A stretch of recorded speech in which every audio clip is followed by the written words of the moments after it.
Welcome to Let Me Fix This. Enjoy the video. In this video, I will explain how to make delicious beef with potatoes. First, let's talk about preparation. For the best results, choose a flavorful cut of beef, like a chuck roast, and firm, medium-sized potatoes such as Yukon Golds. Cut your beef into roughly 1-inch cubes and quarter your potatoes. This ensures everything cooks evenly and absorbs all those wonderful flavors. Proper preparation is key to a fantastic meal. Next, we build our flavor base. Heat 2 tablespoons of oil in a large pot over medium-high heat. Sear your beef cubes until they are beautifully browned on all sides. This creates a rich depth of flavor.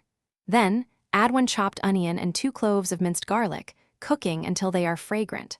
Finally, deglaze the pan with 1 cup of beef broth, scraping up all those delicious brown bits from the bottom. This step is crucial for a savory sauce. Now it's time for the magic of slow cooking. Combine your seared beef, quartered potatoes, and 2 cups of beef broth in a large pot. Stir in 1 teaspoon of dried thyme, 1/2 teaspoon of black pepper, and 1 bay leaf for aromatic depth. Bring it to a gentle simmer, then reduce the heat to low, cover, and let it cook for about 1.5 to 2 hours. This slow process ensures your beef becomes incredibly fork tender. Finally, let's get ready to enjoy our delicious creation.